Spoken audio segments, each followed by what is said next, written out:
diversity, equality, and inclusion. In other words, DEI, a framework and set of policies made to promote fair treatment, representation, and the full participation of all people. DEI is very important to our society, especially in the US, but any place in the world that is diverse, as it helps eliminate barriers created due to inequality caused by race theory, along with also being there for people with disabilities, there for people of the opposite sex, aka women, and there for veterans as well. There are many people who are continuing to try to defend it. However, as of March 18th, 2025, Donald Trump has abolished all DEI measures, claiming that DEI is innately flawed and should be focused on individual capabilities. However, I believe he is flawed in that way of thinking, and I want to prove why.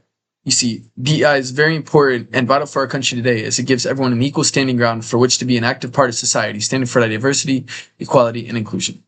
It is important to understand why it matters, what it is, what can be done to defend for it, and what can be done to fight for it. Now, according to Critical Importance of DEI and the Detrimental Impact of Anti-DEI Policies by Dr. Jose M. Rosa, the core objective of DEI is not to offer symbolic inclusion or token representation. Rather, it seeks to enact systemic change. This aligns with critical race theory, which shows that inequity is not simply the result of personal prejudice, but is built into laws, policies, and institutions. DEI, in order to combat racist, sexist, and ableist ideologies that are not only present in our society, but also in our government and our laws, it works to combat it. It's not about giving the minorities the upper hand, but rather bringing us to a level playing field. However, there are still people that feel threatened by these ideas brought by DEI. According to R.T. Iyer in their article, Understanding Advantage Groups, Opposition to Diversity, Equity, and Inclusion Policies, the Role of Perceived Threat, he says, opposition to DEI policies is shaped by three types of threat to their group's interest. Resource threat, or a concern about losing access to outcomes and opportunities. Symbolic threat, concern about the introduction of new values and expectations in a changing organization. And in-group morality threat, which is a concern about their group's immoral role in creating or perpetuating inequality.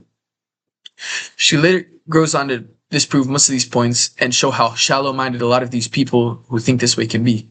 For example, with a resource threat, a lot of people think that these people, based on their race and based on their ability, they're coming to take their jobs.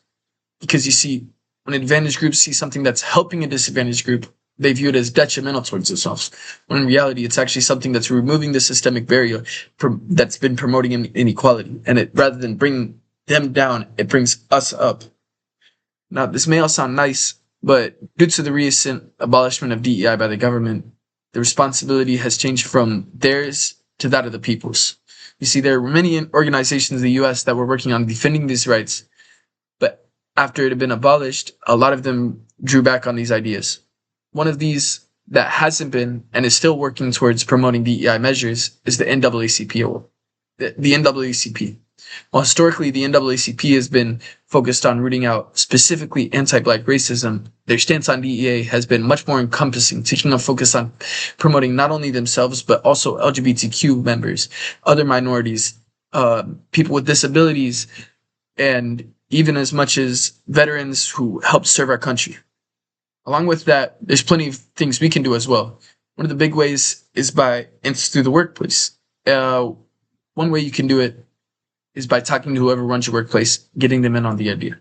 As G.F. Castillo says in Championing Diversity, Equity, and Inclusion, top management buy-in involves believing that diversity training will yield valuable outcomes for their company. Upper-level management has a lot of influence in the office place. People will be much more willing to participate if someone above them is proposing these directives that are directly benefiting everybody in the work environment, not just themselves. So, as you can see, DEI is much more than giving the minority the upper hand over the oppressor. And it's important we fight for everybody's rights. DEI was built to make an even standing ground for everyone, not just race, but women and disabled as well.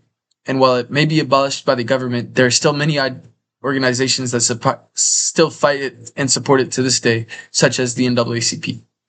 And while it might not seem like I've given you a good idea of who you can support and what you can do to help support it.